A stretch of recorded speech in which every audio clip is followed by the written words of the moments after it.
Hello there, everyone, and welcome to the Overcast. I am your host, Justin, aka Oversoul, and I am joined, like always, by my two co-hosts, Ren and Stimpy. I'm I'm Hey, so sorry. Once again, I appear to be incapable of reading names. It's actually Nick and Brooksy, What's up? what up, guys? and I'm glad nobody had to ask me what I was talking about. I'm glad both of you got that reference. Yeah, You no, know, we're Yes. yeah, we're we're Yeah. millennials. yes, we all got Yeah, it. we are. Stimpy, you idiot. So, today's episode, um today's episode we're going to be, since this is February and it is Black History Month, we're going to be focusing on media during the topic starring, created by, directed by, written by, produced by Black people, their voices in media. And we're going to be, I want to handle the topic seriously and with some level of decorum. So, gentlemen, let's get all of our yucks and fucks out in the life updates so that we can really lock in when the topic hits and take it seriously. I'm here for it. Exactly. Yes. Could not agree more. Yeah. So, all right, though. And also in today's media corner, we are also going to keep it themed around the topic of the episode. And we'll be doing that. Yes. I think it'll be fun to do that for specific episodes. I don't want to limit us to that for every episode because God knows we want to talk No. about new shit. But Yeah, right. but um but I do think for some episodes it would be a good idea. Like every Halloween we usually keep it horror focused, so why not, Yep. go with some other stuff too here and there. So Hell yeah. for this one it'll be movies that are focused around Black culture specifically. And in the next episode, we're going to be doing an episode focused on music. We're going to be talking all about music in that episode. So for that one, the media corner will also be music focused, either movies that are musicals, games that are music focused, something like that, related to Hell around yeah. it. So that'll be that when we get there. But first, the life updates. And I've decided today, instead of using the wheel, because I have a crazy story to tell y'all when I get to mine. So I'm gonna go last, and I actually want to hear from the two of you first about how your Valentine's went, and then Okay. any other thing of note that you can squeeze into the time. Um, and since I'm gonna go last, that means Nick will go first. Yeah. So I'm okay. So that being said, hi guys. Hi. So we had How you initially doing? had right. So we initially had plans to have guests over for the weekend of Valentine's Day, but they decided not to, I guess. But we did still see them at the hockey game that Saturday night. Got to say hi. Couple. They actually brought us gifts. They brought us a couple hockey pucks from the Minnesota team. Oh, Oh, nice. cool. Yeah.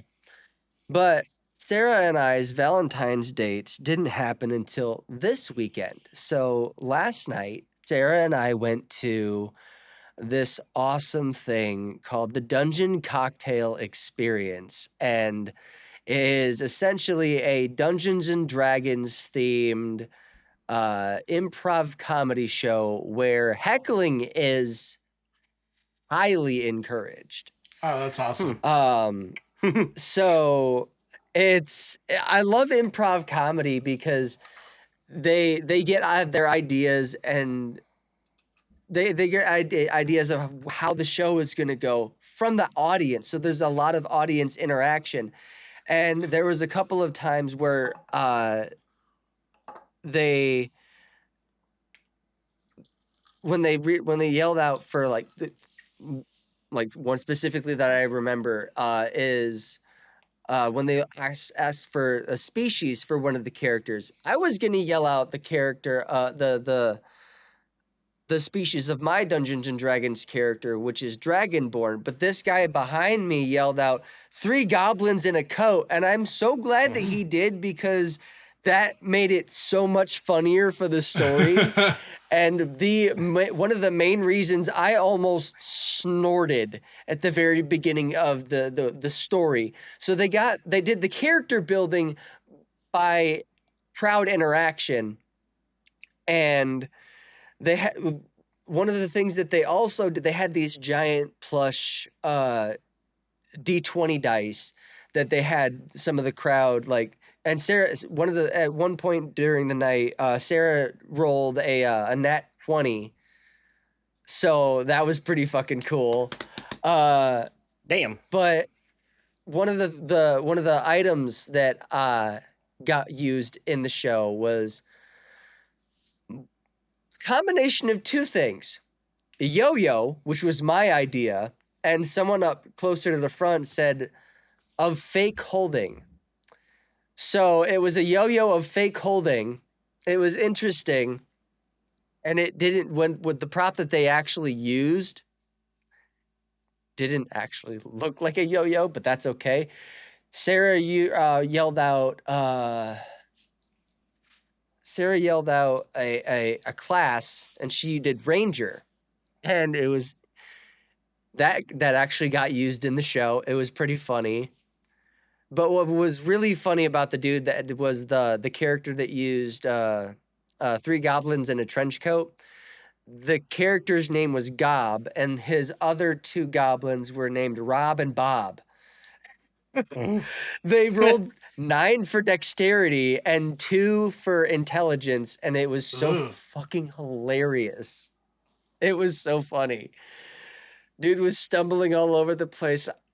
Oh, it was so funny. But no, That's like awesome.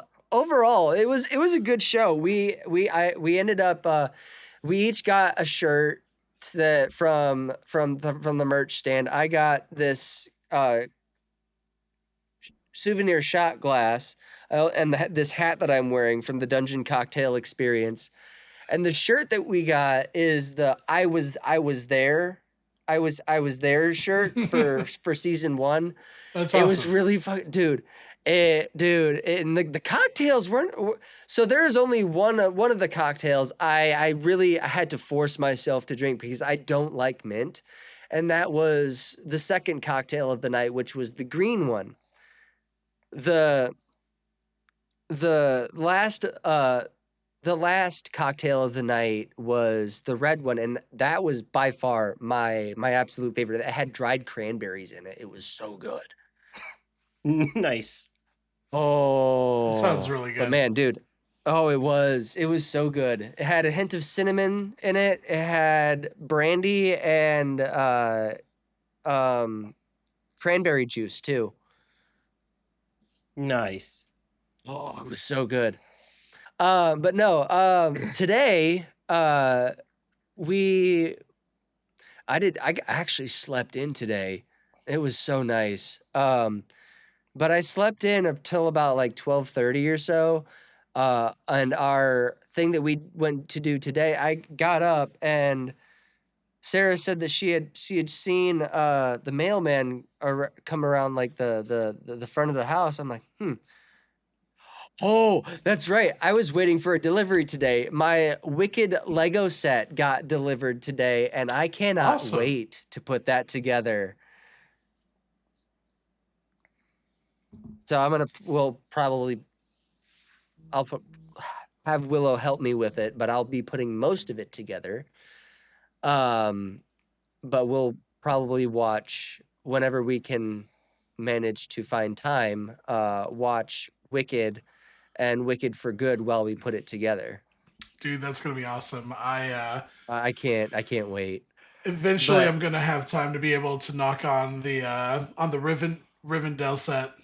today we went to the Civic Center in downtown Des Moines for Harry Potter and the Deathly Hallows Part 1 in concert. Similar to what we went to last year for the Half-Blood Prince. They played the movie up on the screen and the orchestra played the score. It was so fucking cool. Ooh. Oh, that is really cool. That's how they do Gorillaz concerts. Yeah. Oh, that's so cool. But yeah, no. another news, like my tax return came in, so when that came in, I immediately jumped the gun, and drove to the closest Best Buy that had them in stock and picked up the Shure M7 Plus microphone, a major upgrade from my $40 Vivitar microphone from Walmart. So yeah, no, and then I also got before I move on from that, and then I thought, maybe our host should have our host of the our hostess host of the most should have one of these too. So Brooksy and I collectively gifted Justin a Shure M7 Plus as well. So now we are all on the exact same recording device. Yeah. Now- They were like, you want a new microphone? I was like, sure. and No now pun everybody intended. has to listen to heavily intended. Like, what are you talking about? Yeah, pun heavily intended. Yeah. Now everybody has to listen to our full antics in full 4K. We're so Yes. sorry. We're so 4K sorry. is but a I'm video not. format, not an audio format. What is wrong with you? I mean, 4K audio, man. Dude. That's not a thing. It's not? Okay, fine. I thought it was. I was just trying to make a joke. High res audio file. Are you feeling better now? But no, I'm feeling very chaos goblin-y. I'm sorry. You just I said, you gotta actually me on a joke? Like, what? Yes, So- you did. You do it too. Are you a cop? What are you, a cop? Yeah, exactly. Oh my Like god, I said, fucking get all the love it. yucks and fucks out now. We're gonna... Yes. So, and then I also got tickets to take Willow to go to the Casey Center for Monster Jam to see the monster trucks. She wanted to go to that. Every time we go up to the Casey Center and for a hockey game, that's one of the graphics up on the video board on the outside of the building. She always says something about it. I'm like, do you want to go to that? She always says yes. So I'm like, you know what? Fuck it. I'll get the tickets. They were only $30 a piece. So why the fuck not? And then if Tanner can't go, Willow will be going in his place. But I got tickets for a concert coming up in July this year to the home of the Iowa State Cyclones.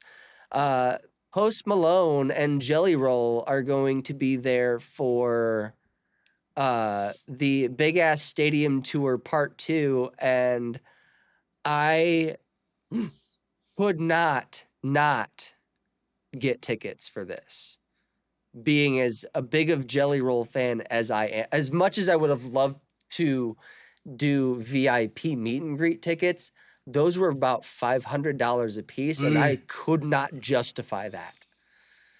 Could not justify it. But I will say, for 3 tickets, it cost just over $200. Okay, not too bad. Yeah, not bad, not too bad. Considering where these seats are, super far away from the stage, I'm just glad to be in the same building as Jelly Roll and Post Malone. I can't fucking wait, y'all. I'm so excited. Alrighty. Brooksy, what do you got? What you got for us, bro? Oh man, I've been really busy. I've been really, really busy, but a lot of it's been really, really good stuff. Work has been like an insane level of busy, but just since the last time we recorded, I've gotten to extend not one but 2 job offers. I have a few new jobs I'm working on, a brand new client. Nice. And it's been really good. It's been working a lot longer days, but it's I like to think commissions will be coming at some point, and it's going to suck a whole lot now just so it can suck a whole lot less later. So that's been really good. The way bigger thing for me though is I know I've talked a lot about the mutual aid group that I work a lot with here in San Diego. Um, Yes. I have with a mutual aid group, there's a lot of trust that kind of gets built just over time and consistency of being able to show up, doing things Yeah. for the number of different departments that we have. Like we have a homeless medical program. We have our Feed the People, our planning committee, like just a number of different things. And Yeah.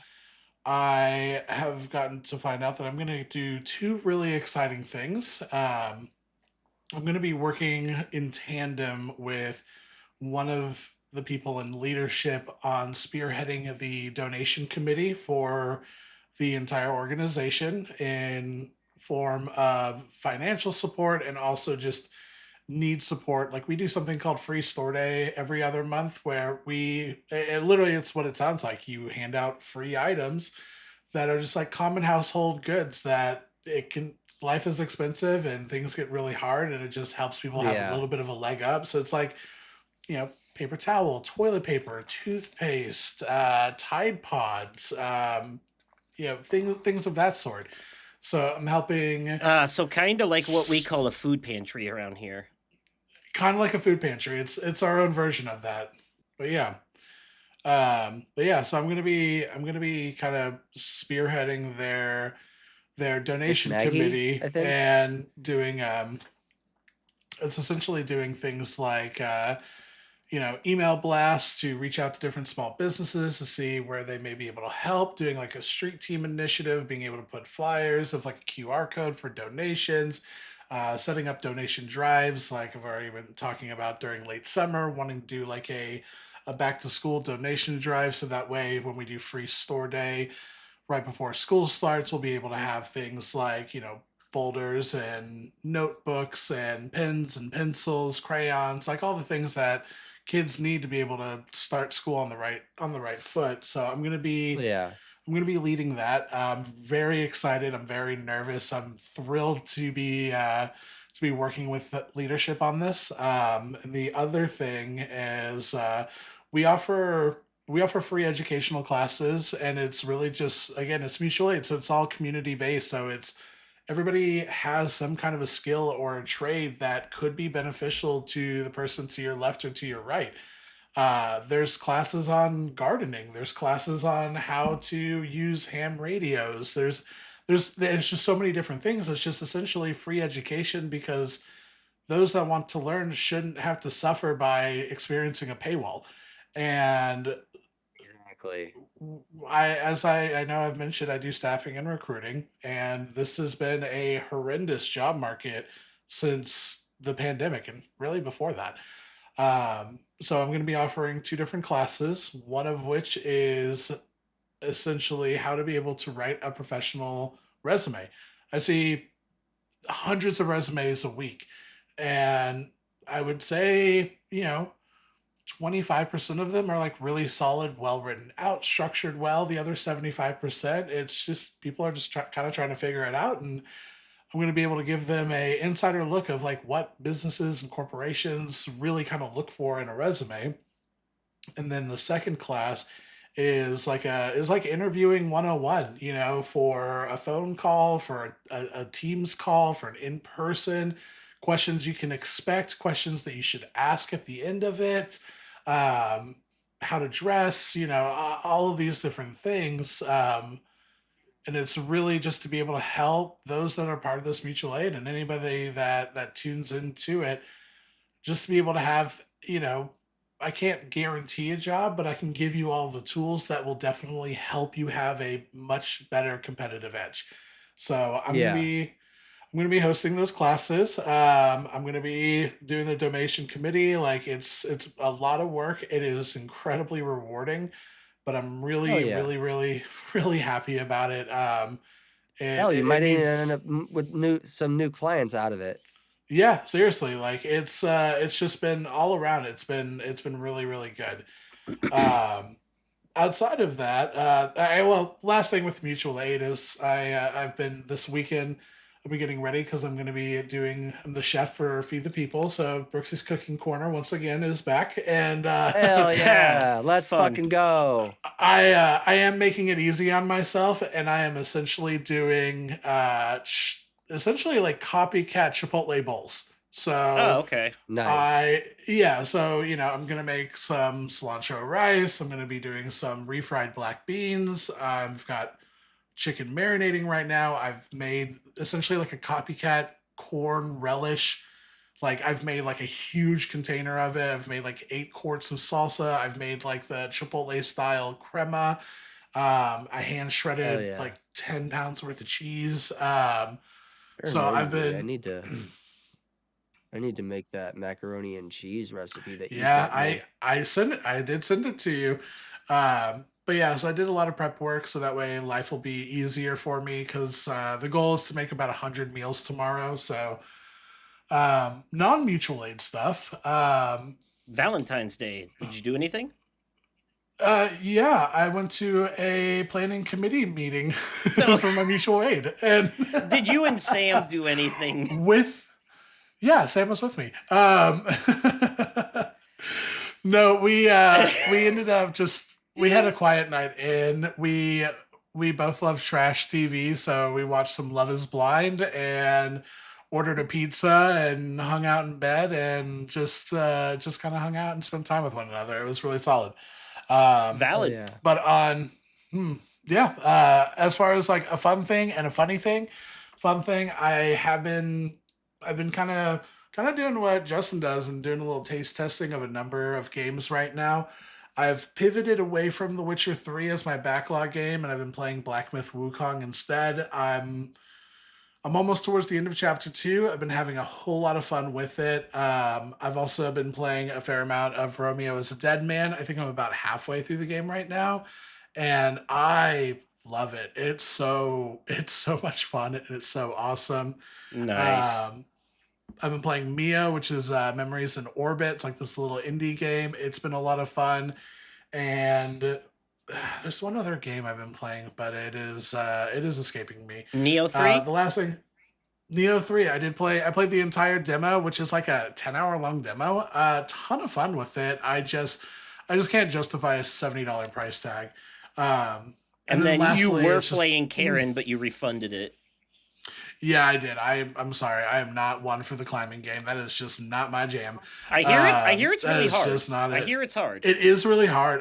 Dude, I couldn't finish the tutorial because there's like extra things you can do in it. Mm. And I'm like, well, if I can't do all of these, I can't play through the game. And I couldn't. I'm like, screw this. Um, the last thing I did want to say that's just like a funny thing is I have a couple dogs. I have a lab and a pug, and my roommate Allie has a couple cats, and she ordered some cat food from Chewy. And Oh boy. the box is up in the front, and I work in my office, so my door's closed because I'm making calls all day. And Sam took a meeting outside, and in that 30-minute window, Fitz, my big one, went upstairs, found that box, shredded through the entire box, got to the bag of dry cat food that was in there, and ate what I assume is between 2 to 3 pounds worth of salmon, dry food, and he Jeez. spent about 24 hours of every 20 minutes of something coming out from one of his two ends. And I've been making jokes relentlessly about it, and I've officially given Fitz the when I talk for him, like a little voice acting for him. I've been making him sound like he's RFK Jr. because he is old. He is weirdly muscular for him, and he's also kind of an asshole. So I literally kept going over to Sam, being like, Mom, I really love the amino acids that I ate, 2 to 3 pounds. Have you ever tried raw milk? It's really good for you. Where is my friend Kid Rock? She's like, I That's hate you so awesome. much. That's Oh, awesome. it's So, fucking fantastic. Yeah, You so that's can- been my. That's been. apparently Oh, you that's can amazing. occasionally do an impression. I can do an impression, just like really terrible people, like serial killers or RFK Jr. Like, Yeah, apparently. by the way, Nick, how have you been over there, God Nick? damn it. God damn it. But yeah, Fuck. that's highs and lows and shitty situations, pun fully intended over here. Justin, what you got, man? So for my life updates, I too have been doing a bit of gaming, and I'm actually very proud to say that I've actually finished 2 games that came out this year. Oh, If you count last December as part of this year, which I do for the purpose of award season, you know. hmm. So Yeah. Sleep Awake and Reanimal, granted they're both like 4 hour long indie horror games, but still, the crazy thing is, not only have I finished both of them, but they're both currently in the running for my top 10 this year, if I'm being Oh honest. yeah. I'm I'm Nice. I'm very into the That's lore and saying a narrative lot. of I'm very into the lore and narrative of Sleep Awake, and I'm very into. I will just say this about Reanimal real quick. It's basically Little Nightmares again, but with a lot of changes, including combat, voice acting, and vehicle sections. So, Fuck yeah. All right. and a huge focus on co-op, and I'm actually looking forward to playing it again with you, Brooksy, via the friend pass on Very much looking forward to playing with you as well. on PlayStation, because I think this is I'm hoping maybe you'll be able to interpret the narrative better than me, because I have no idea what the hell was going on there. There's a lot of theories, but it's a very ambiguous story where it's told mostly through visual metaphors. So, you know, that kind of thing. And also, Ooh. I've been playing High on Life 2, which is a huge improvement Nice. over the first game. I like it a lot. The skateboard thing adds a lot to it. The lack of Justin Roiland is makes the story and jokes so much better. Like, it's crazy how much everything improves when they get rid of him.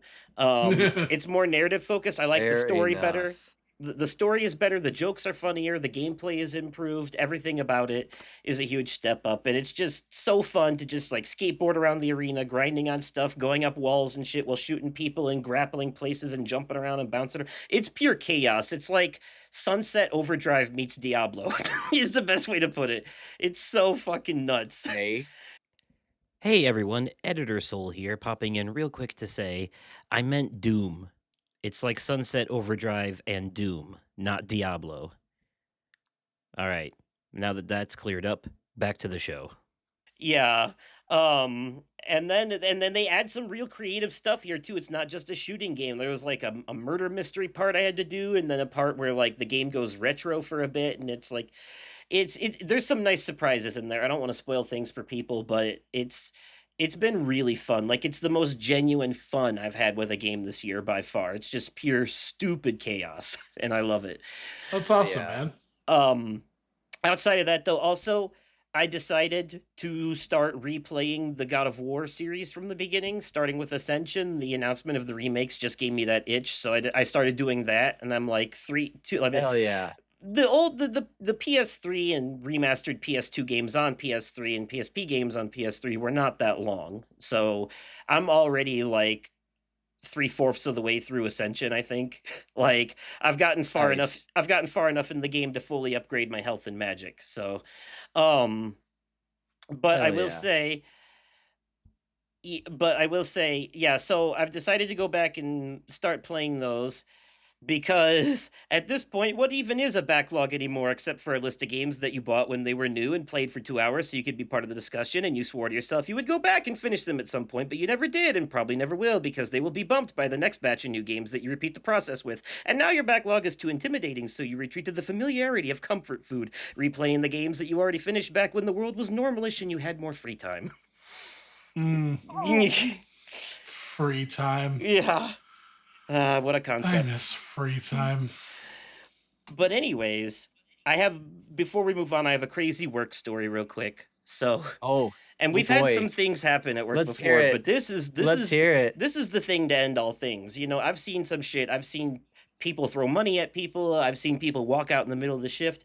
This one right here, this is the kind of shit you normally only see on the internet. So, so it was super busy lunchtime, right? And Yeah. this lady pulls up to the window to get her order, and things are taking too long for her liking, so she's like banging on the window, and our manager runs over Oh, and she's like, God. "You need to stop banging on the window or I'm going to call the cops." Like, this isn't, we don't do that here. And because we have a manager that doesn't put up with wily customers. Like they will not. Mhm. So so the Yes. customer starts getting into an argument with the cashier working at the window at that point, because now she's pissed, and she was like, "Where's my?" Because she's got her food. She's like, "Where's my drink? Where's my drink?" And like Mhm. so the cashier, People, I fucking swear. she gets her drink, and she gives it to you, and I forgot what she said, something like, you need to be nicer to people or something like that, or you should apologize or something like that, whatever it was. It pissed the lady off, so she gives her a drink, and the lady, when she gets her drink, she takes it and throws it back at the cashier, and it hits her What with the it. fuck? So that cashier immediately grabs two other drinks, which are like large teas, grabs them from nearby and chucks them through the window back at the customer in retaliation. One of them, because I'm seeing this from just the right angle on the other side, one of them flies through the drive-through window, through the driver window, past the customer, and over to the passenger side, and explodes like a grenade all over the inside of their van. Fucking fantastic. God. That's and- great. And then they were gonna start throwing hands through the window, but the lady drove off. And this is the kind of this cashier, this girl is a chaos goblin, and she doesn't put up with people's shit either.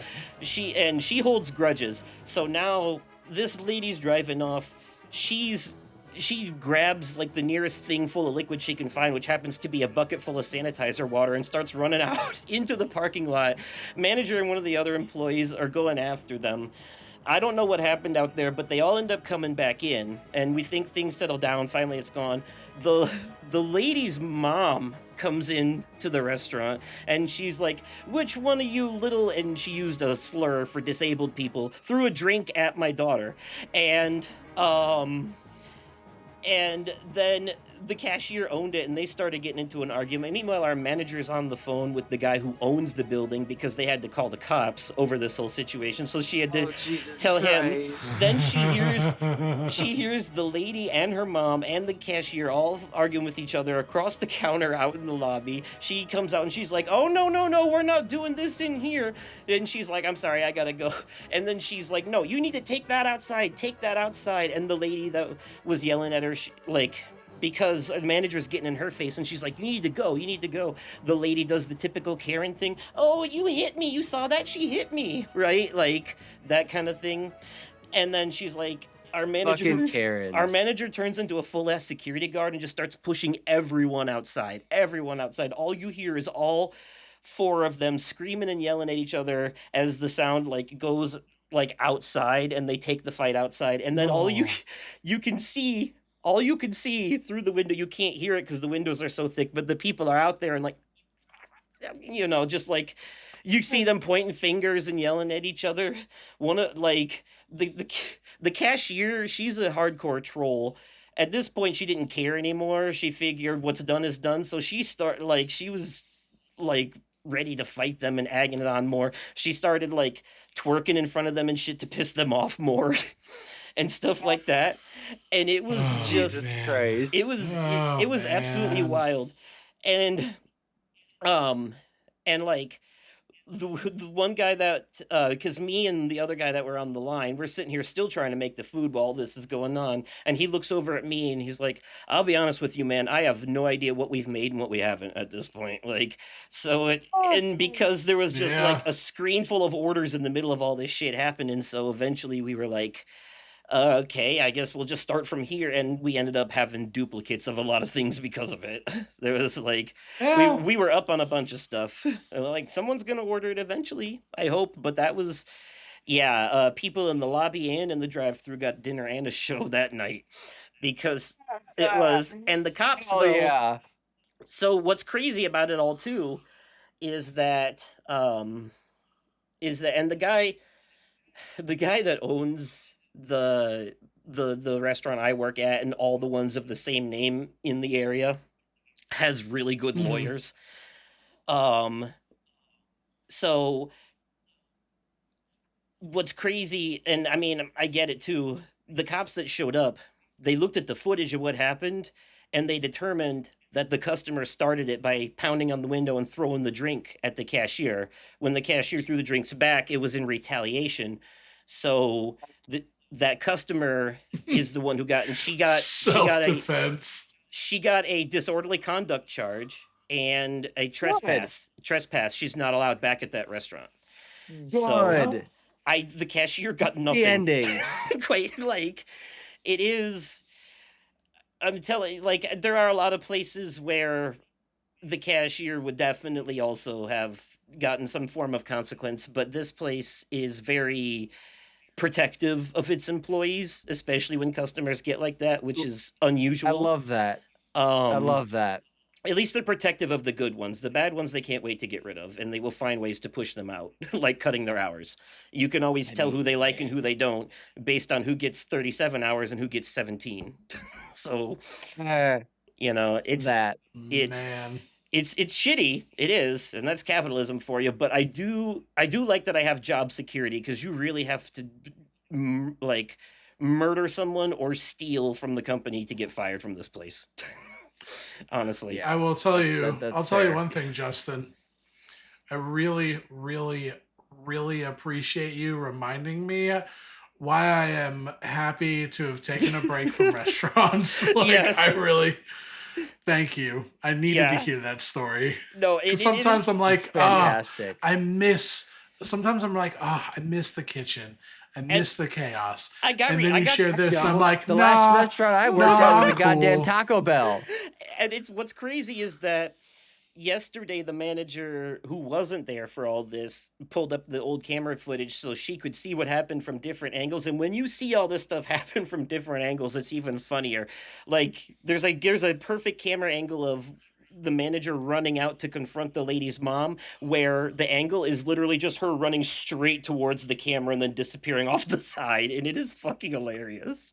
That's fantastic. Yes. Oh man. Yes, it's That's pure. awesome. It was pure chaos. The most fast food is pure chaos anyways, because it's constantly so busy and all that stuff too. But that was something else. That was something else. Yeah. But anyways, That's fantastic. Yeah, see, I had to share that because I don't normally have exciting things to share in my life updates besides what I've been playing and whatnot. Now I actually had something to talk about. Hell yeah. It's been a while since I've saved a kitten or some shit, so Yeah, fair. Fair point. Alrighty. Well, now that we got all that excitement out of the way, we're gonna buckle down and lock in because it's time to transition to the topic.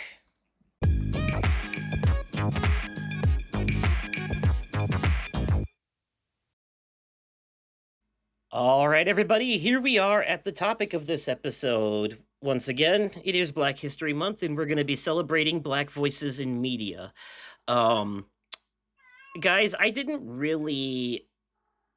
normally when we do these episodes, I usually will ask a list of questions. What's your favorite this and that section, all that. I didn't really plan for that in that regard this time. I kind of figured we could more just have a normal conversation, just kind of go with it, just a casual, just go with the flow. I will say, I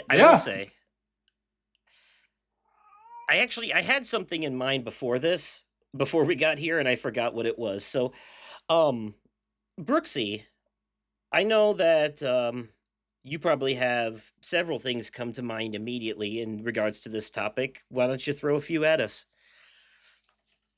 Yeah, I mean, listen. I'm a huge fan of all media, and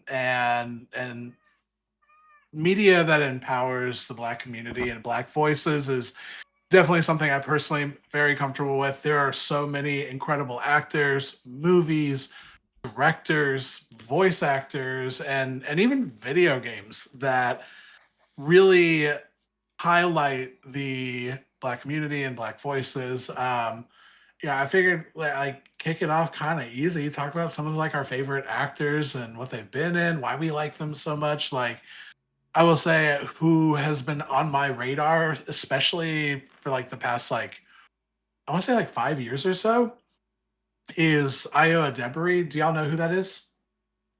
No. Have y'all watched The Bear? No. I have not yet. It's on my list You have though. not. Yeah. Well, first off, phenomenal show. Like such a good show, especially for both of y'all who have worked in kitchens, much like myself. Um, man, that show is incredible. But Io Debris, she is the sous chef to Jeremy Allen White's character in the show. Is Okay. really like she's like the voice of calm and reasoning in it, like absolutely stellar in it. There is a comedy that is like it's almost like it's supposed to be like a take on like a 90s coming of age comedy, like thinking of like American Pie or stuff like that. That's called Bottoms, and Yeah. it's about these two girls that are in high school, and it is like crazy over the top slapstick humor and all of that. Huh. And I've really loved her in that. She was the interviewer in the A24 horror psychological thriller movie Opus that was about the cult that was on an island that's like very Jared Leto-esque kind of style. She's Okay. been in also in Abbott Elementary. Like she's done a lot of really cool things. I'll also throw another actor that I know without a doubt both of y'all are gonna know. Uh Idris Elba Oh yeah. has like Yeah. been crazy on the scene lately. Like I want to say the first thing that I like really loved him in was the Suicide Squad. Like So that the whole the first retake on Okay. the first thing I ever saw Idris Elba in was actually a horror, I think a horror thriller, almost maybe even like biblically apocalyptic movie from the early Mhm. aughts called The Reaping, I think it was called. I just remember Okay. the DVD uh has a picture. It's like this girl, and I think like a snake wrapped around a like a pole or something. I Mhm. can't remember. Okay.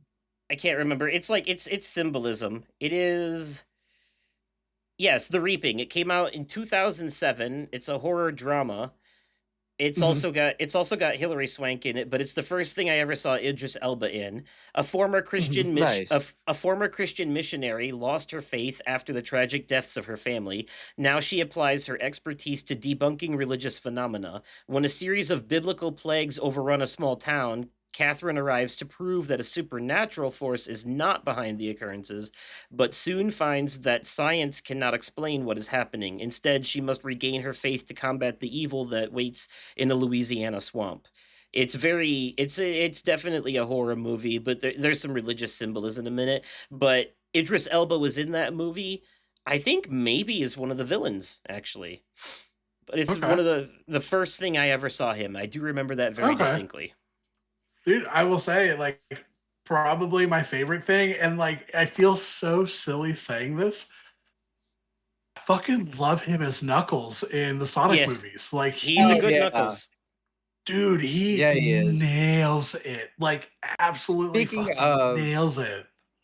speaking of that, the Yeah. first thing I watched Idris Elba in after seeing him as Knuckles, Mhm. um it was I think it was fuck. It involved a lion. Involved a lion. A lion. Yes, hold on. Hold on. Idris Elba. Here we go. Oh, It was Oh, I was it found it. Beast? Yeah, Beast. Yeah, Beast. from 2022. I haven't It was I've not seen this. I haven't when I either. watched that and he talked, all I could hear was Knuckles. Nice. Hell yeah. All I could picture was Knuckles. I'm like, this is awesome. I like Yeah. this. So it looks Yeah. like it's a horror action movie where they're trying to survive against a bloodthirsty lion. It's like a creature Yes. feature. Okay. That Yeah, makes sense. it's him and his two daughters. Okay. Okay. I That's will kind of cool. I'll have to check that out. That sounds like fun B Yeah. movie nonsense. I like It's that really kind of it's Yeah, stuff. really good. absolutely. Oh, I do have one last actor that I personally want to mention, and I personally I'd love to hear what y'all's like personal favorite actor. Dude, Daniel Kaluuya has Mm, been crushing it. I think all of us know him as Chris, the main character from Get Out, which he Yes. was like okay. phenomenal in. Actually, Um, first thing I ever saw him in was Black Panther. Yeah, no, and phenomenal in Black Panther. And I'm going to talk about it later in my media corner entry. But he played Fred Hampton of the Black Panther Party in Judas and the Black Messiah, and I've listened to audio clips of Fred Hampton. I've read his work as well, and when I say he nailed it, like, oh, dude, it was so awesome. And lastly, y'all know this. I'm a huge Spider-Man fan and a huge fan of the Spider-Verse movies. Oh yeah, He Yeah. Miles he Morales. he plays Hobie Brown. He plays Oh yeah, Spider yeah, Punk. yeah. Yeah, that's right. He is in that. I forgot that he's in that and that he plays him. I was just gonna say though, I love. Okay, so full disclosure, right Mhm, now, I'm gonna say I'm just gonna put this out there publicly. I may have said this before, but if I haven't, I'm just gonna say it now. mhm. As far as Spider-Men go, I love them all, but I genuinely games, movies, all that. I like Miles Morales more than Peter Parker I would by agree a with you on that. by a Yeah. large margin. Way. He is Hell so yeah. he's just cooler, man. Especially in the Insomniac games. Yeah. No, Oh, Especially. fuck yeah. 100%. 100%. Abso-fucking-lutely. His suits are cooler. Oh yeah, that too. He does have way cooler Yeah. suits too. But Um, also Daniel Kaluuya was also in Nope. It wasn't just Get Out. He was in both of yeah. them. He was the main character in that too, I believe. Yeah, he was. No, it was just like I was thinking like just like things I personally recognize him from, and it's just like Chris and Get Out's like the first thing that pops in my mind Mhm. because I think that's the first time I really like saw him on the big screen and all of that. Yeah. Um, Well, for the and purposes of our then topic, I think Get Out is a lot more meaningful because like yeah, the whole point of that movie is it's basically reverse racism, right? It's like mhm, Invasion of the Body Snatchers, but like these old white people specifically want the black people's bodies because they are, like they see them as, because of stereotypes and stuff, more athletic and mhm, and more capable in the bedroom and stuff like that. So they are, trying to take them over because of that. They put them on a pedestal, but with malicious intent. yeah, So it's like a whole no, comment. It's a whole commentary on reverse racism, it's basically. dude, that movie is just insanity. And it's Um, really good, and it's also yeah, very subversive for a horror movie. Like there's a yeah, lot of like I like how his character behaves how you should in that mhm, situation. You know what I mean? Like realistically. And that's very appropriate because way too often in horror movies, the protagonists are morons. And yeah. so I like when protagonists act realistically, and he started picking up on those red flags, and the title of the movie became the plot of the movie. Yeah, no, So 100%. But I wanna hear from y'all. Like I know I've talked a lot about like my own personal favorite black actors and actresses. Like Justin, what about you? Who's your favorite?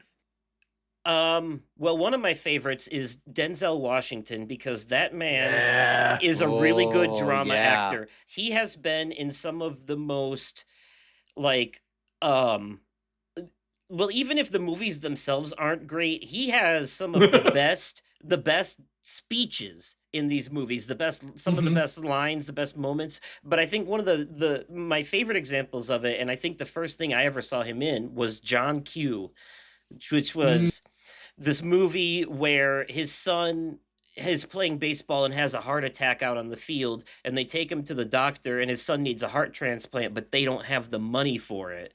And so mhm, they're like, we're going to put you on a waiting list for a donor maybe, but like they're trying to find these options. And it's basic. They're more or less basically telling him, you know, it, your son might be screwed, for Yeah, financial reasons, and dude. it sucks because it's like what they're putting money over the Hippocratic oath and stuff, and the doctor, played by James Woods, by the way, is kind of a sleaze bag, anyways. Hmm. So they chose the right actor for it because he plays everyone like a shady car salesman, um, and so basically in what happened that and I won't say anything. I won't tell you how the issue is resolved, but I do want people to know the setup.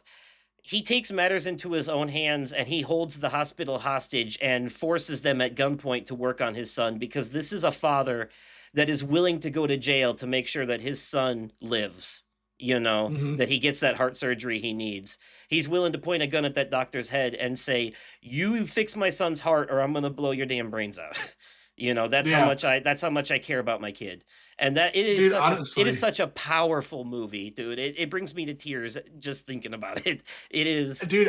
a great movie. My A dude. My must favorite watch for Denzel. everyone. Yeah, dude. And like it's such a old movie, and like yeah, I'm not gonna lie, it is it is a bit on the propaganda side of things. But dude, remember the Titans? Him as Oh the yeah. coach. Yeah. Dude, that like I growing up, especially like me growing up in Texas, and I played football That's a for prime example of what I was talking over a about. His decade. his motivational speeches in that movie, you Oh, know.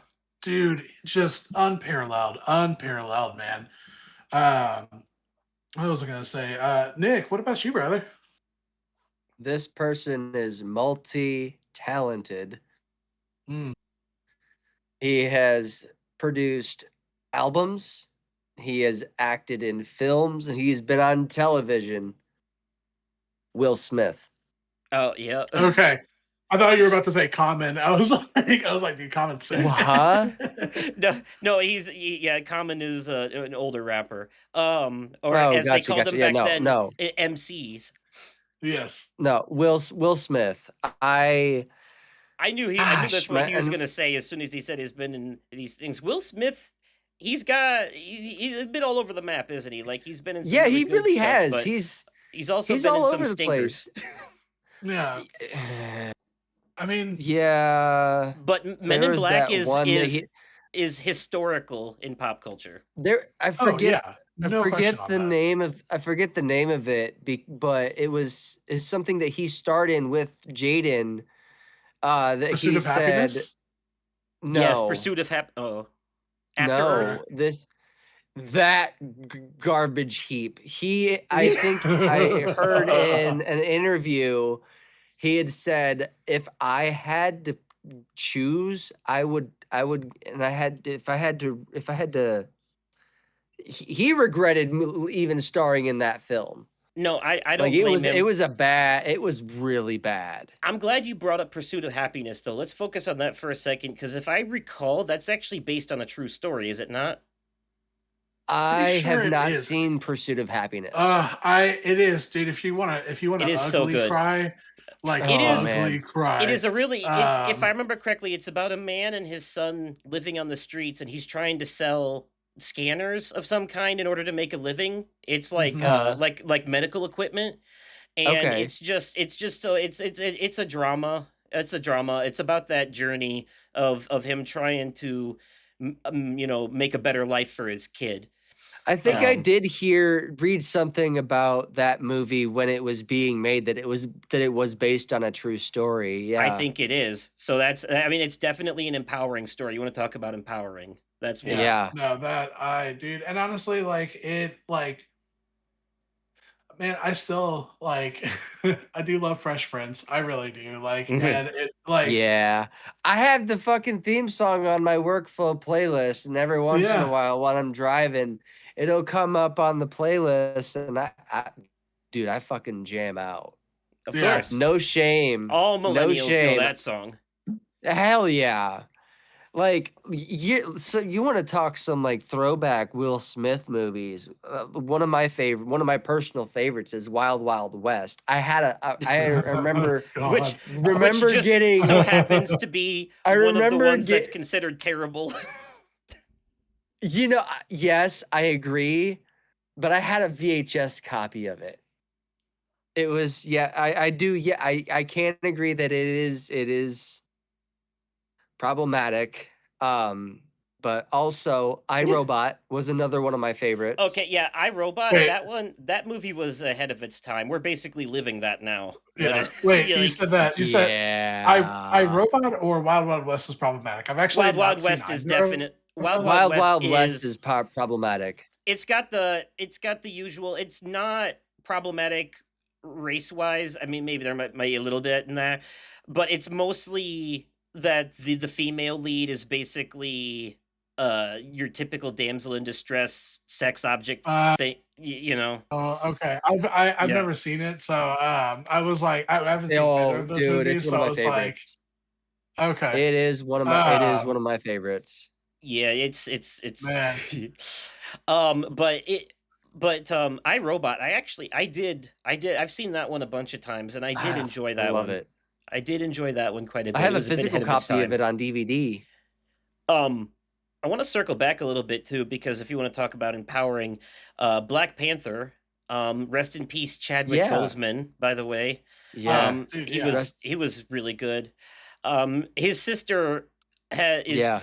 is filling, well, Black Panther, the actor isn't his sister, but you know what I mean. Um, Yeah. she's filling really big shoes, you know. Yeah. And Yeah.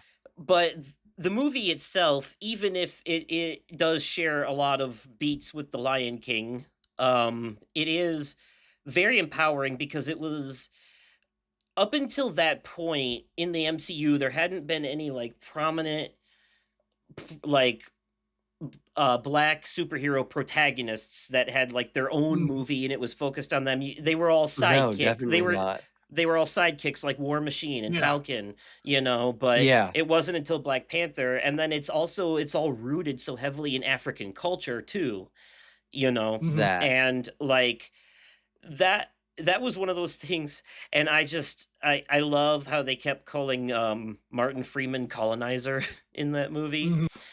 So Um good. and it is So kind good. of it was, you know, outside it was fun to see Bilbo and Gollum have a reunion in an MCU movie, Mhm. Yeah. Um, but yeah, that Ca movie, beautiful. The scenery, Mhm. the visuals. That scene where he goes to the afterlife, to the plane of ancestors, and the sky's all purple and everything. Oh, Dude, visually amazing. I love it so honestly, much. this is a good segue in the sense of speaking of Oh, Black Panther. wait. Before you segue, I want to say the most important thing about that too.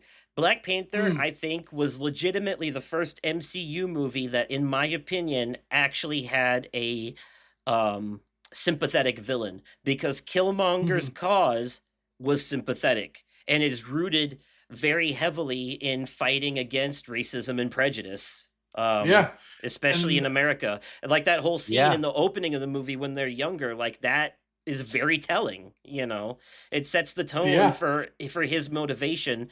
And I honestly, Killmonger, he was right. He just went about it the wrong way. That's the, yeah, you know, and Yeah. truthfully, this actually works out even Michael B. better as a Jordan's a great actor segue. too. And that's literally Yeah. what I Oh, was gonna yeah, say. he This is. works out well because I was like, I also want to be able to share like phenomenal directors looking at somebody like Ryan Coogler, who, yes, did Black Panther, also did Yep. the Creed movies, which are phenomenal, and Sinners, which I know we've talked Yes. at great length Yes, about this such a movie. good movie.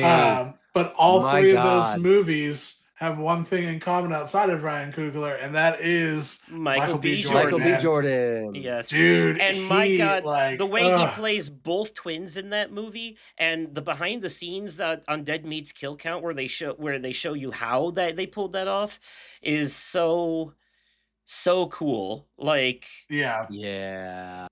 it, It it's really is. it's so believable because he films two different scenes, but he makes it work so well when when they fuse it together. You really believe he's two different people, especially because the way he plays both characters is so different. You know, Yeah. one of them's more cool, calm, and collected. The other one's a little more hot headed and business driven. You know, like, and Yeah. it's and you can differentiate them even though they look the same. They definitely feel like different people, and that's talent. That man is Yeah. talented. Yeah, really No, fucking is. absolutely.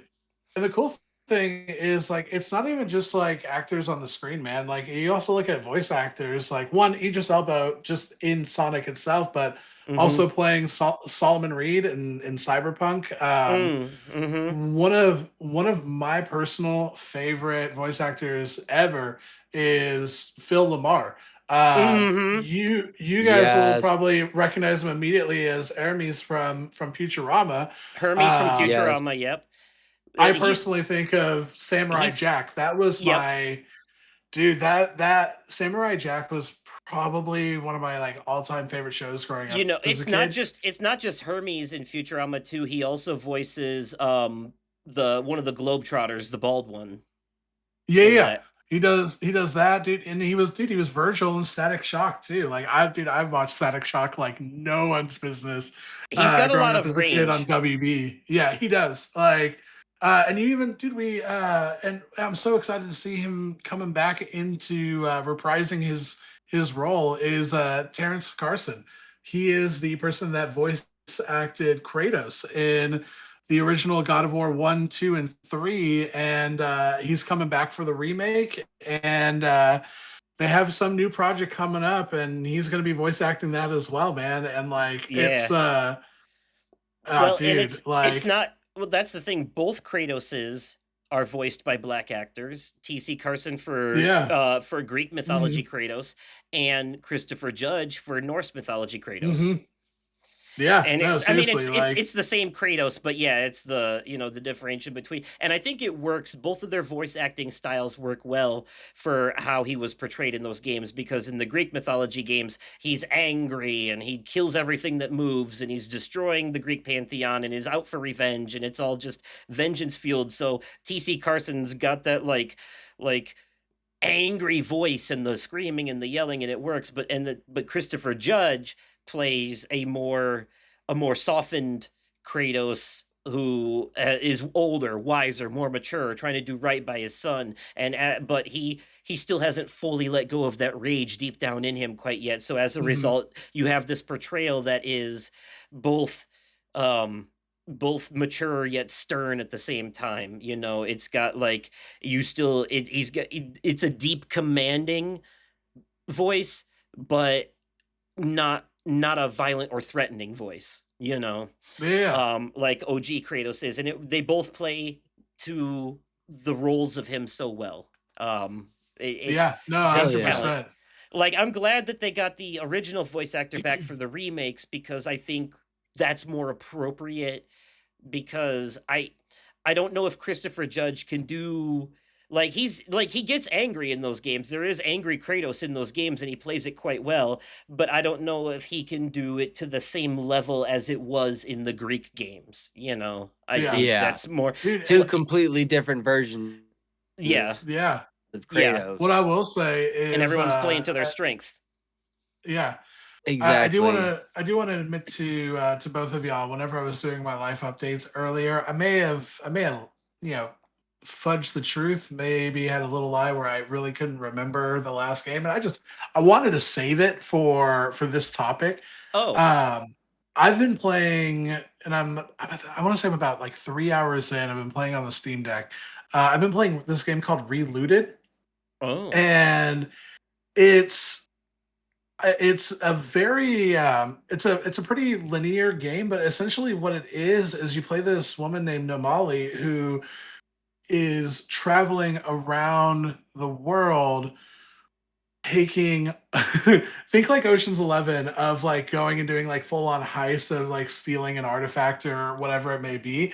But what they're doing in this game is they are stealing back African artifacts to be able to return back to Africa to the people that it originally should be with, instead of some you know vague colonizer country that maybe referred to as a what is it island in a pond British kind of thing. And it's honestly, it's been a lot of fun. It's really, really educational at the same time because they go into like these are actual real artifacts that exist in museums currently instead of where they really should be. And so you get to learn a lot about the history of it, where it comes from, and it's just like a very fast-paced game of where you basically go into this museum, kind of take down all the security, figure out where the artifact is, and then you map out your escape route, grab the artifact, and then head out so that way you can return it back to Africa. It's been dude, Oh yeah. it's been a lot of fun. Oh yeah, I have hell heard yeah. of this. That's such an awesome premise. I love that. Yeah, and it's dude. There's been a lot of games that have been kind of coming out recently that have been highlighting and having a black protagonist. Dude, I know. isn't that Mm, basically what Killmonger does in the beginning of Black Panther? Isn't yes, that it is. literally what he Yes, does? Is he steals back an artifact that belongs to his yeah. homeland? Essentially made a whole video game about it, but That's awesome. there's there's been a lot more recent games that have been coming out that have been having a that has a main black protagonist. And Like South of Nick, Midnight. South I of know, Midnight. I was going to say, Nick, I know there was a game that you particularly loved last year that Oh was one of the yeah, few Yeah. South games of you played Midnight. through. Yeah, Yes. dude, like, I know we've talked So about it good. before, but yeah, And that one's so good, and no one here would know better than you, Brooksy, but they absolutely nailed it on the folklore and the setting and the dialect and the tone and everything, didn't they?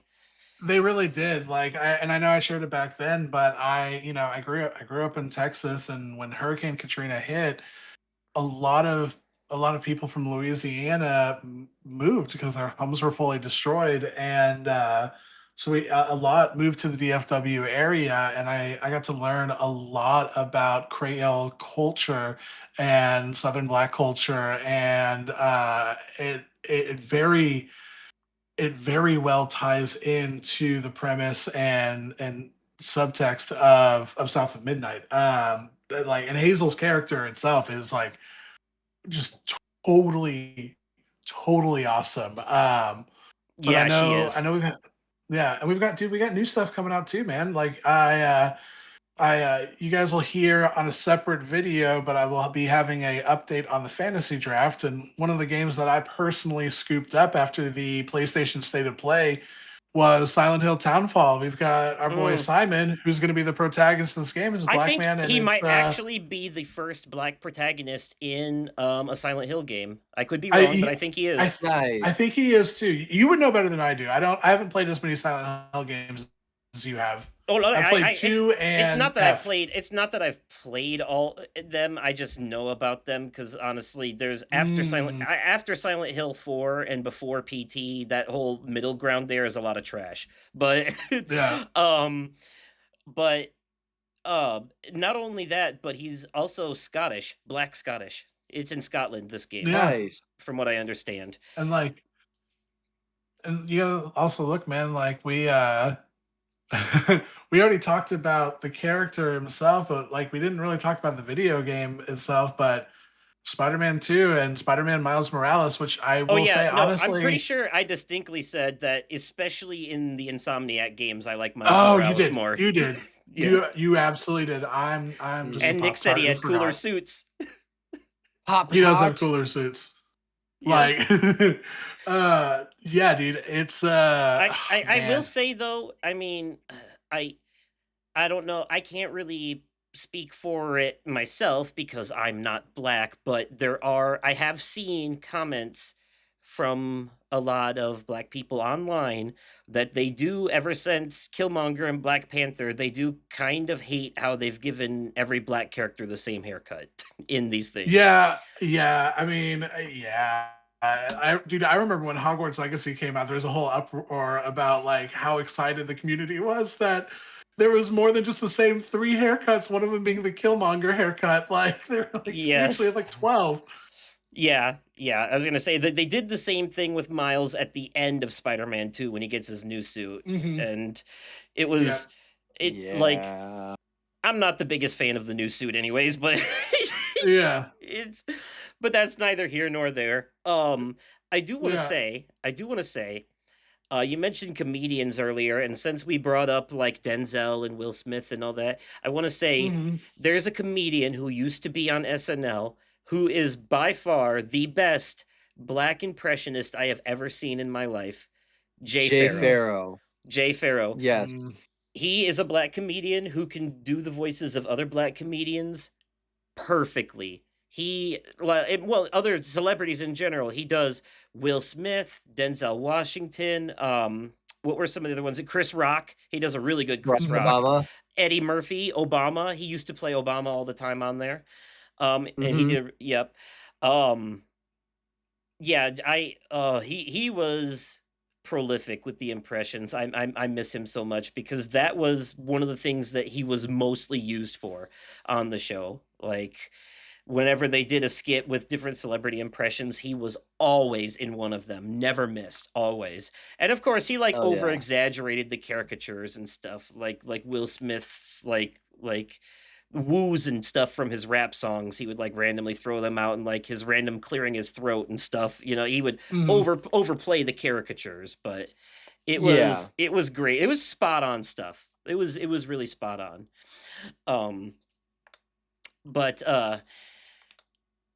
speaking of black comedians, this relates kind of, but I want to take you guys back to the early 2000s. I'm gonna bring up a Okay. little. I'm gonna bring up a little movie that I remember pretty distinctly because I've seen it a few different times, and every once in a while you'll catch it playing on one of those like free TV channels on Pluto or something. It is a Hmm. movie back in the day starring Cuba Gooding Jr. and Beyonce called The Fighting Temptations. I've I seen have this. never heard of this movie. You know, Brooksy, you might actually like it. So, I will say this: it does have kind of a heavy religious vibe, but it's very gospel, and Okay. it's definitely got it's got a message about religious hypocrisy in it. So Okay. the basic setup to this movie is Cuba Gooding Jr. is like this. He's a business exec of some kind, but like he's kind of like having issue. Like he loses his job because they found out he lied about his degree. He's kind of down his luck. Hmm.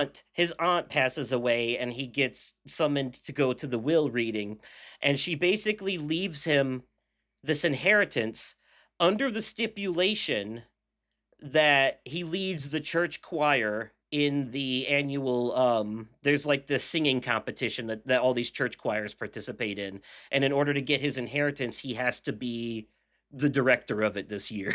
You know, it's very sitcom level setup, but the execution is really good.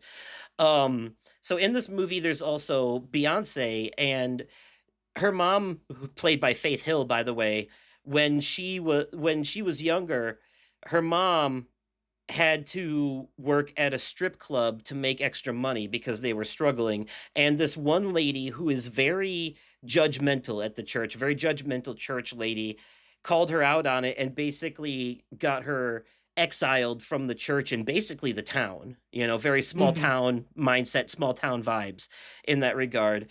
And so she happens to be a childhood friend with Cuba Gooding's character, so he seeks out to find her, and she's working at a nightclub singing and stuff now too. And he brings her in because she's a really good singer and she could be like a ringer for the choir, but the cranky church lady doesn't want her because she sings at the sin club, you know. And it's a lot of that, Hmm. but this is a musical. And a lot of the songs are very religious, very gospel themed, you know, but Hmm. it's like basically picture Pitch Perfect, but with a religious theme and an all black cast, mostly. Oh, okay. Mostly all All black right. cast, you know? So it's like that. And it's very I enjoyed it a lot, to be honest with you. And it's got, I think Cedric the Entertainer is in this. Nice. Bernie Mac before he passed away. Yes.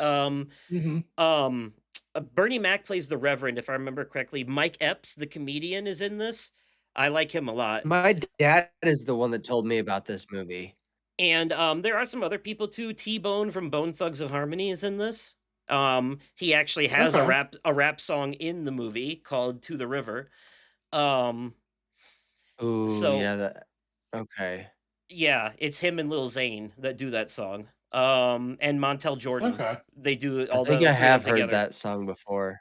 Yeah. I mean, and all the songs are mostly religious focused. I mean, there's the one at the nightclub that's not obviously and all that, but the songs, whether you're religious or not, I think you'd have to be made of stone not to enjoy the music in this, especially the big finale Mhm. song where they all come together. Because the whole point of the movie is this: it's a very diversity forward and diversity focused thing where it's like in order for them to become a good choir, they kind of have to bring in all kinds of different people from all around. So they end up bringing in prisoners who are good singers, and people who the church would normally frown upon. But it's a very uplifting message, actually.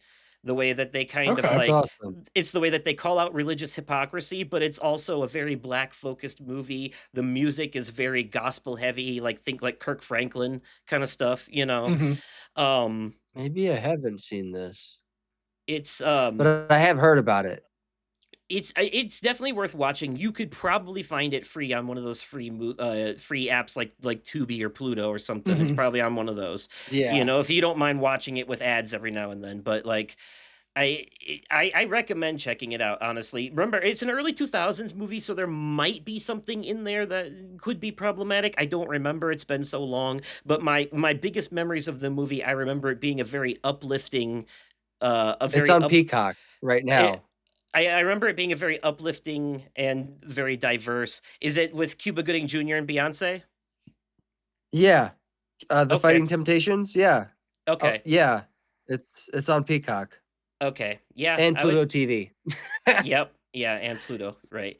Yeah, so yeah, I definitely recommend checking it out sometime because that is Dude. I don't know, Brooksy, it strikes me as something you would actually really enjoy. I don't know why, but Yeah, I get that it feeling. sounds no, it sounds cool. I will definitely Like, check it out. very southern church vibes, Yeah. to like Listen, but I like grew up in the South and I went to church. southern black church. Yeah. It's a Um, very fun movie. The music is great. The music is fun. yeah, no, And dude. and I will definitely check it. black, white, or otherwise, I love seeing Karens get their comeuppance. Hell So yeah. Right? Um, I can't remember if I brought this up to y'all like off off recording and all of that. Um, have y'all ever seen the movie Hidden Figures? I have. You No. have. Dude, Nick, it is I loved it. I didn't It's the one with Taraji P. Henson about the first black women in NASA, right? yeah, dude, it was Okay. dude, it's like I did not know about this story until I saw this movie. But yeah, it's literally about it circulates mostly around Catherine Goebel, who's like kind of like one of the like true like visionaries, pioneers, and founders of like what NASA is today, and really Okay. these her alongside a couple other women that are striving to try to be able to better the NASA programs, but are not being listened to the entirety of the movie solely based off of the fact that they're black and that they're equally That's women fun. at the same time. And it's through their tenacity of being able to actually make a mission that they did not know would actually be possible because they were trying to figure out a way to come and land on Earth after being in space without the pilot just vaporizing in the sky, going through the ozone and everything else. And it was Catherine Goebel's math that is the reason why it was able to be successful. Um, Uh-huh. Dude, it's a very heart wrenching, like very uplifting story. It was, I was choked up the entire time. I'm glad you've seen it, Justin. Like I had heard of the movie. I just hadn't seen it until I want to say a couple of years ago. And it was actually Allie that was like, "Hey, have you seen this movie?" I was like, "No, it's been on my list for the longest time." And dude, it was a great use of 2 hours. Like it uh, was in four. Hmm. oh, I'm just gonna say I'm actually I'll be bringing Taraji P Henson up again in my media corner entry because she was in a TV show that Mhm. fits this really well. Yeah, yeah, Okay. dude. But it's oh man, it's a really good, like really, really, really good movie. Yeah. Anyways, I have a couple more things I wanted to bring up, and one of them is the movie Django Unchained. Now, obviously, mhm, personally, I could do without the excessive use of the N word, and I get the time that the movie takes place in, but yeah. I love seeing I love seeing a good revenge story, and it this is a revenge story where a former slave goes around and kills a bunch of slavers. It's literally Kill Bill, but, with a completely different setup, It's poetic Yeah. justice in the most poetic, violent and gory way possible. absolutely poetic. Quentin Tarantino. Yeah, and let's not like Quentin Tarantino is in and of himself kind of a problematic director, depends on the movie. But he's done Mhm, some really good movies that fit this topic, like that one and Jackie Brown. Um, mhm. but the other thing, uh, the other thing I had, oh shit, I think I might have lost it. Whatever it was. Well, I will. In the meantime, I have a random, and I didn't know where I was going to be able to put this in here because we got off topic on video games. But a random deep cut for you. Okay. I'm a big fan of beat 'em ups and hack and slash games, and I don't know if y'all back in the mid 2000s played Prototype. No. But oh, dude, Prototype was like this. Like it was kind of like it was kind of like that Hulk game that also came out around the same time, where like the entire sandbox was like completely destructible, and it Oh, was I Yes. like play. you I've had this played. I've giant. played Prototype. I have played Prototype. I compared it to Infamous, but if Mhm. you're a villain and just destroying everything, I Yeah. just think remember I would, and maybe this is a little sociopathic, but I would play Mhm. Prototype to get out frustrations because there's no penalty for killing civilians in that game, so you can literally just pick them up and Mhm. throw them into the ocean. Dude, Like it it is such a it's an evil it's like a superhero game. gritty. It's a evil. Yeah, it's like yeah, the anti-hero story and all that, Yeah. and the prototype 2, which I think has better, like way better game mechanics and everything else. Sergeant James Heller, who's the main character, like I loved it. And that's why I was like, I don't know where I'm going to be able to put in this random deep cut of a video game that has a black protagonist in it. But like, dude, it is. I don't even know how y'all would be able to play it, but like, dude, it was so much fun. I love that game. Um, I do remember what I was gonna say now, and I'm actually going to recommend a song that both of you should check out. I think you'll appreciate it. Because it's Okay. very saw coded. But there's this rapper, I would consider him an activist rapper called K Reno. Okay, That's K dot and then Rino. it And sounds familiar. he did this song called The Cleansing Room, which is very saw coded. And the plot of the song is that he wakes up in this room with a politician, a cop, and a teacher that have all basically wronged the black community somehow. And there's this like jigsaw like voice coming over that's explaining to each of them why they were punished. No, not a teacher, a doctor. That's what it was, a doctor.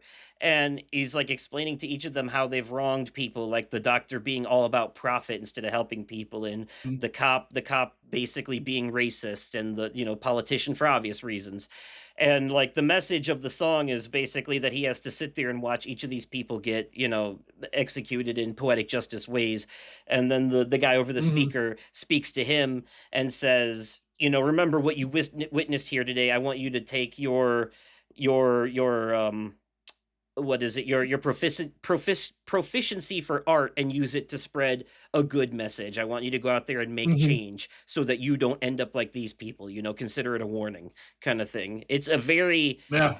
very good song. And then if you like that, then I would suggest looking up his other stuff too. He's got this one song where he's like basically doing an interview with himself, like a news thing, and explaining like basically arguing back against, because some people would argue that he's basically defending his kind of rap music and why it's actually helpful instead of hurtful.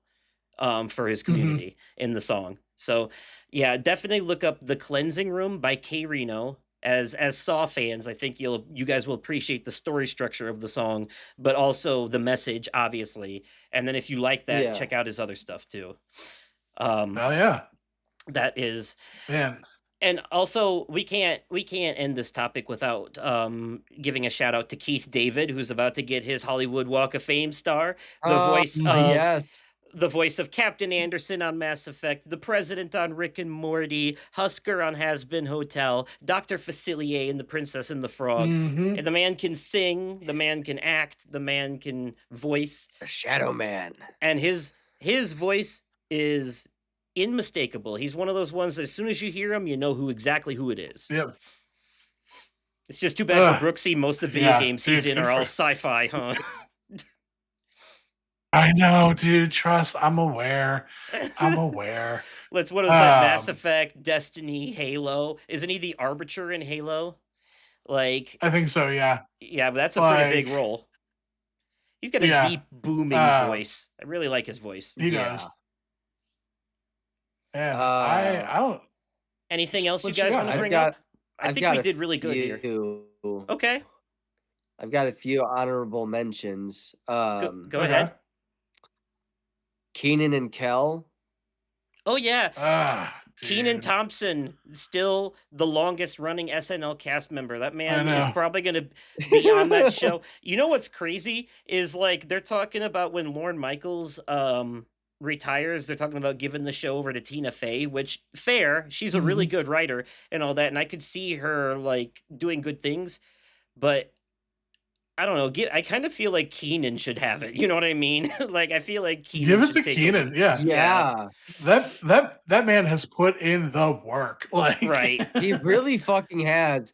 He got his start on a show just like that. All that. Yes. All that. Mhm. It was a skit show on Nickelodeon. And that led Kel to was also yeah. Kel was Now, on there too, and that led remind to me, movies like Good Burger and Good Burger 2, the Legacy sequel. right? Because Keenan and Kel was a skit on all that, but then didn't it become its own show, or did they just do the movies It based did. off the skits like SNL? It did. It did become a. I think it was just it was a standalone. I don't think it was a skit on all that, but I think it was something that they did separate, and that it just took off, and it was. Oh my gosh, seeing the like one of the most iconic lines that comes from this hit their show is, "Who loves orange soda? Kel loves orange soda. Mhm. Is it true? I do, I do, I do. Ooh." Now remind me, I mean, it's was that Nick Cannon that played Kel? I can't no remember. Kel Mitchell. Kel Oh, Mitchell oh, is right. yeah. Oh, that's right. They use their real names. I'm an idiot. Yeah. Like, Wait. I was like, huh? no, What? yeah. It was Kel. Yeah, Kel Mitchell. Nope. Yeah. Nope. You are right. You are right. I forgot. Yes. One more Oh. honorable mention, and I know this one's problematic. I can't not mention the Medea movies. I know they're problematic, but I do find them entertaining, and a lot of there are some that do have a more serious tone to it that that do have more of a powerful message. Tyler Perry. Yes. Oh, by the way, I would have kicked myself if we left this topic without bringing this guy up. Morgan Freeman, aka God. Oh goddamn! Yeah. Like- yes. Holy shit! Yeah. How dare you? Hell yeah, man! Every time he shows up and explains something, he earns another freckle. We love him. Yeah. Exactly. Morgan Freeman, like obviously, a lot of people love him. He's very. It's still. I find it. I feel like this is actually them showing a great level of respect to him, but he is considered a super secret, hard to fight super boss in the second South Park RPG game, Fractured But Whole.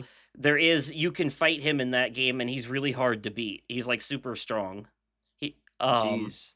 yeah, I love me some Morgan Freeman. He's a great narrator. I really liked him in the Bruce Almighty movies. I love how humble he is that he kind of didn't want to play God, but he decided to do it anyways. And honestly, uh, they chose the right guy, if I'm being They honest. really did. You know, um, and I love how even when he's in something funny or in goofy like Ted 2, he still plays it straight. Like he's the straight man every time. Like he's very Yep. serious. You know, Mhm. and it fits so Every well. time. It creates a great Such an juxtaposition. iconic voice. Yes, he is. I I See. I enjoy me. I enjoy I enjoy his work quite a lot.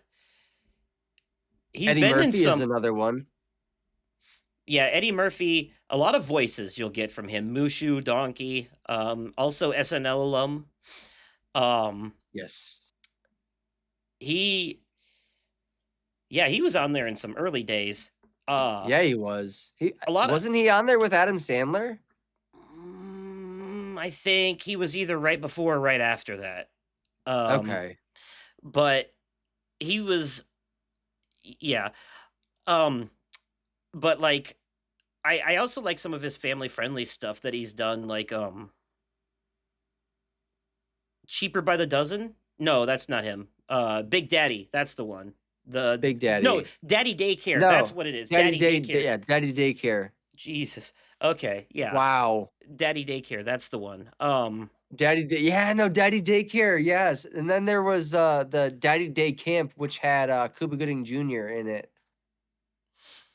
Oh yeah. Oh, by the way, back on the topic of really meaningful narrative stuff too. By the way, and I'm so sad that Yeah. this didn't get more time. Brooksy, I have a feeling you've probably seen this. Lovecraft Country. Oh yeah. The messages in that show were very poignant. And I like how it uses it, like, quite honestly, it's very poetic in a way that it uses Lovecraft horror, and H.P. Lovecraft was a known racist, and they use his world and his horror to call out racism. You know, Yeah. like it's very subversive, and I like that quite a bit. I wish the show would have kept going. I am so mad that it ended when it did. Because Uh, it didn't get a proper ending. It just got straight up canceled. Unfortunately, yeah. but that was a good one in my opinion. You've seen it? No, I haven't. Lovecraftian stuff kind of falls in that weird kind of.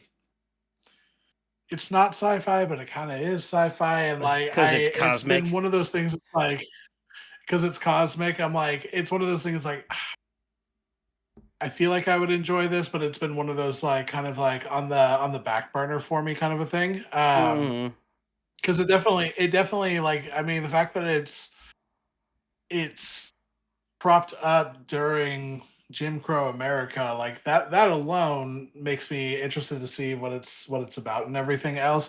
But it is unfortunately it's something I have not seen yet. okay. Well, fair enough. Fair enough. Um, it's going to be one of those things where I'm sure later I'm going to be like, "Oh, I can't believe I forgot this, and I can't believe I forgot that." But Mhm. in the moment, I'm drawing a blank. I'm Ah, the tank's running on empty. Brooksy, do you have anything else you would like to bring up? I know in the chat before this we talked about movies like 12 Years a Slave, The Color Purple.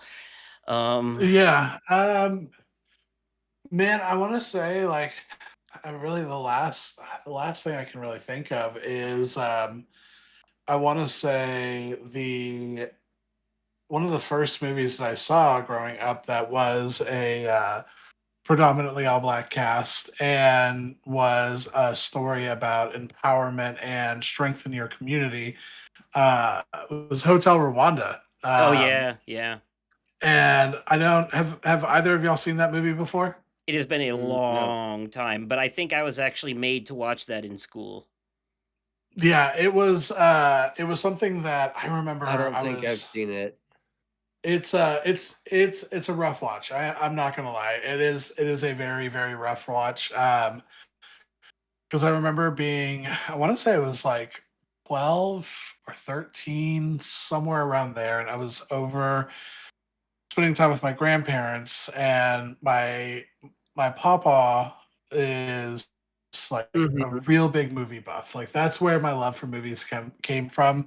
Hell And yeah. every time I would come over, yeah, every time I would go over there, like he and I would always he would pick a movie that he felt like was important or impactful or whatever it may have been. Um, and he was like, "I've got one in mind for you. It is not an easy watch, but it's an important watch." And I was like, "Yeah, I mean, I'm down. Like, you're gonna give me ice cream and popcorn. I don't really care what we watch. Like, I'm 13, man. Like, right?" But it's a biographical historical drama movie. It's got Don Cheadle is the main character that is in Mm, this movie, I and like him. it's in Rwanda, and it's during their civil war between the Tutsi and the Hutu groups, and this hotel that Don Cheadle's character is in charge of is kind of in the crossfire of him trying to protect his community.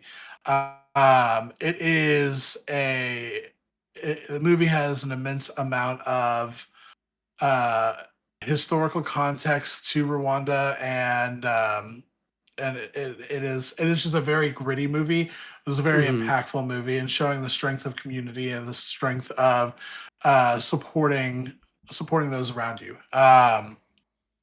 I loved it. I absolutely loved it. I know that's kind of like a heavier last note for me to land on, but that was kind of like the one of the movies that I wasn't able to get to earlier that I really, really, really think is excellent. The So, only other movie that I do want to talk about. Oh, oh, I was just gonna say on the note of rough watches, I do want to shout out real quick. I don't know if either of you have ever seen it. It's a little bit older, but a very serious movie. Antoine Fisher. I think it's actually based on a true story. Even I it don't was think a I've seen mhm. that, is no. about a black kid who was abused while in foster care. And I Mhm. actually remember being made to watch this as part of a group therapy for victims of childhood abuse. Um, Oh, wow. so it was like it was something it was to help process it, and we, discussed it afterwards. It's a very Mhm. it's a deep movie. Definitely look into it, but I will warn you, it is rough. It is There are like scenes Yeah, of them like, like tying the kid up to a pole and just beating them senseless with a belt in the basement. That kind of stuff. yeah, You know. Jesus Christ. yeah.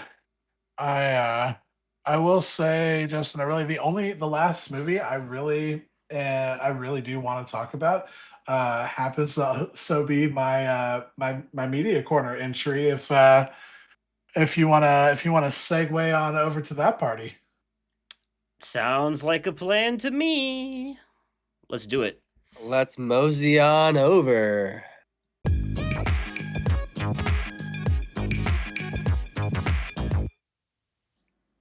All right, everybody, here we are at the Media Corner, the part of the show reserved for news, reviews, recommendations, and sometimes previews.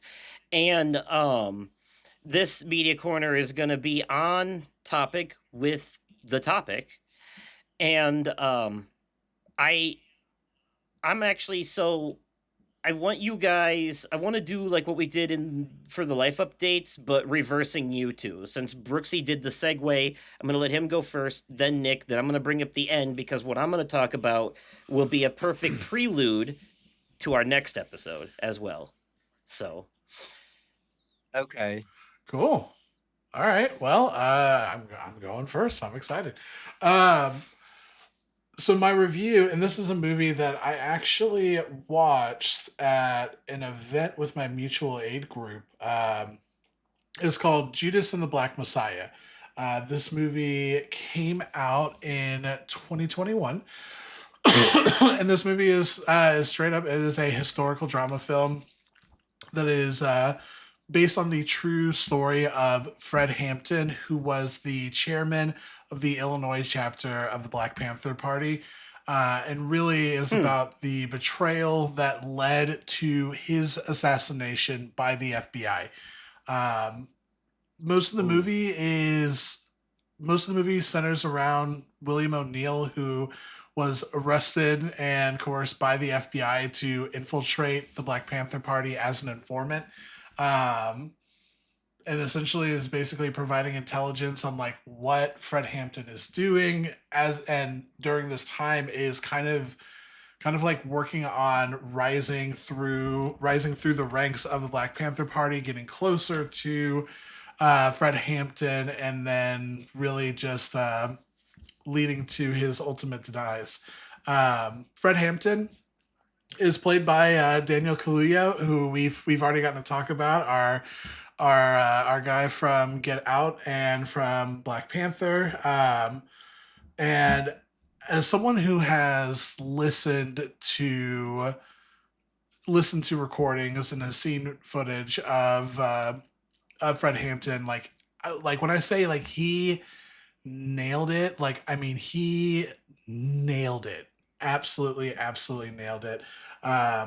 It's hard. This movie's hard to really kind of like keep like spoiler free because it's a historical drama. Like this is something that is literally based on true events that happened.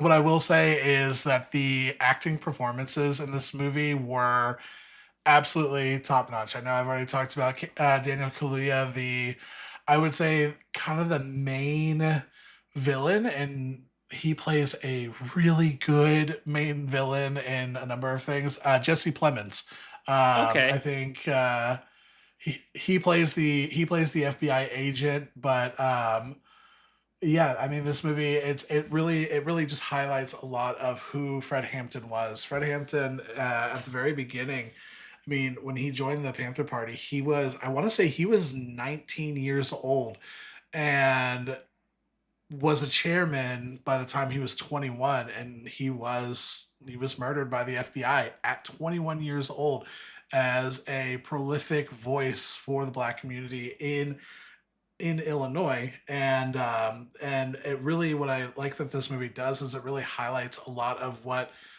the Panther Party really was about, which was self defense and protection of their community. And it's from a number of different things that they would do. They had like a Feed the Children campaign, and it was literally like they just offered every single day hundreds of meals for breakfast every single week, and that was and free education and free tools to be able to learn, and it was that was really what this group is based on, is just community involvement and strengthening. And it just throughout the movie you just see that tension builds between O'Neill and the FBI agent, where you're you're seeing that he really enjoys what the FBI is kind of able to provide him, but as he learns more about who Fred Hampton is and more about the Black Panther Party, he realizes like, this isn't really something that I should be doing. And it's kind of like you're already kind of deep into the system. There's really no getting out of it. I appreciate the fact that it kept things like pretty accurate, like the fact that the FBI was trying to get him on a number of different things, and they ended up arresting him and jailing him for I want to say it was for over a year for stealing allegedly $71 worth of ice cream bars. Which Wow. imagine getting sent to prison for $70 worth of ice cream bars. $70 worth of ice cream bars. Yeah. Yeah, yeah. And Hampton, I mean, he was a true revolutionary. What Like the- he was by the people and for the That people. blows Like my mind. yeah.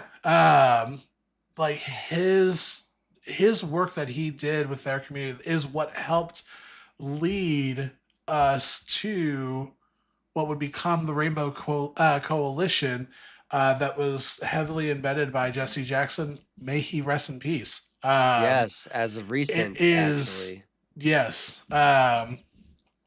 It's a very telling story. It's a very impactful story. It is a very important story that, a lot of what media shares is that the Black Panther Party is like these scary individuals that are running around with guns. And although, yes, they arm themselves, much like how it is every American's right to arm themselves.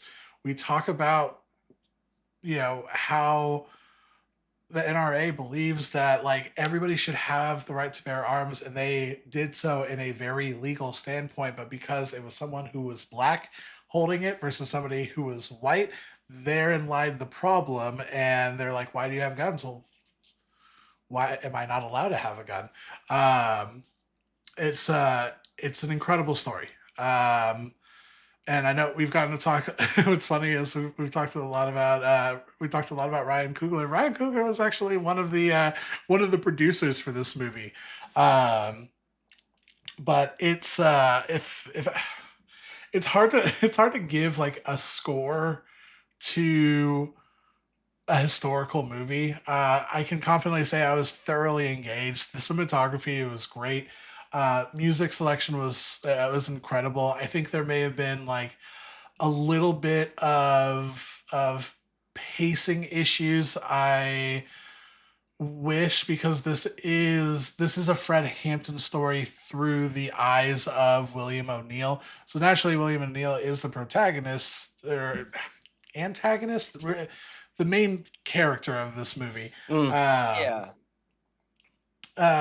I wish there was more time on Fred Hampton. Obviously, with him being in prison, there's a gap in that because it's word of mouth letters, things like that. Right. Yeah. Right. But I'd personally I'd give this movie probably, and this is just because I'm a nitpicky person and I don't like giving out tens. Like I'd give it a 9.5. Fair enough. And it's just where like there's a little bit of pacing issues like here and there, like very very minor details. Um, I wish there's a few other parties that uh were originally you know not in favor of the Panther Party that ended up being able to work cohesively as a community really should. And I wish there was more involvement of those organizations to learn more about their background. But it's a 2 hour movie, and not everybody wants to watch a 3 hour movie like I Yeah. do. So that's why I say like it's a 9.5. I've already purchased it. I have it. I have a physical copy of it now. And anybody that has a chance to watch this, I've checked. It's not currently on any streaming platforms. But if you have a chance to watch it, like I could not recommend this movie anymore. Fair. Oh yeah. So, Nick, you recently I watched recently something for the first watched. time. What? Yeah, I recently watched Disney's the Walt Disney Animation Studios the last hand-drawn animation film that they did on record, The Princess and the Frog. Yeah, Princess Tiana. Dude, I so good. Disney's Oh, it first was black so good. princess too. Very historic. Yeah, Representation I matters. I thoroughly enjoyed this. I love the fact that I mean, if you haven't seen this yet, it's way past the statutes of limitations. So, spoilers. Um, Well, and it's the based on a story fairy starts tale that a out. lot of people know too. Yeah, Mm. exactly. Like, okay, so so it starts out. Tiana is a little girl at work with her mom, babysitting this princess, this princess, and there she's reading the Princess and the Frog story to them. Mm-hmm. Fast forward, we get Tiana and Why am I drawing a blank? Wow. If I remember correctly, it's a subversion because there's the frog prince, but when she kisses him, she becomes a frog too. Yes. And yeah. She becomes yeah, because she's not of royal descent. The spell has an opposite effect and turns her into a frog. And her and the frog prince throughout the movie go through and trying to find different ways to turn back into humans. Fast forward, I think the before I do that, I think one of the things that I got a good chuckle out of was when the alligator was getting these prickly things were pulled out of his butt by the firefly. The Firefly, Ray, played by Jim Cummings, Jim the voice of Cummings. Pete. Yes. So the villain in this movie, Dr. Facilier, might be one of my favorite Disney villains. He's up there with Jafar for me, honestly. He had the Shadow Man. Yeah, Dude, voiced by Keith David. Yes. Another singing role too. I could not hear anything but Husker. Especially when he sings about his friends on the other side. Exactly. It's got that same almost kind of like jazz-like tone as the songs he sings in Has-Been Hotel. It really does. And I love when he gets his comeuppance and the music and the bum bum bum bum bum bum bum. Are you ready? Yeah. Yes. It's catchy. Yes, it was really good. And he then basically gets dragged into the spirit world by his own voodoo creatures. Yeah. That was it. And then it comes down to like they're down to like the minutes, like seconds at this point of the frog prince being in front of an actual princess. And what ends up happening is she goes to kiss him and it doesn't do anything because the kiss doesn't mean anything. And I messaged you because he fell in love with Tiana after their journey together. And I messaged you about this, Justin. I'm like, what a happy and unusual ending. You know, it's actually a very Shrek-coded ending where Fiona chooses to stay an ogre instead of Shrek becoming human. Exactly. Yeah. And that, it was interesting that when they went to kiss after they were pronounced man and frog, they kiss and they turn back into humans. Yeah, I was honestly expecting them to stay frogs, which would have been okay, honestly.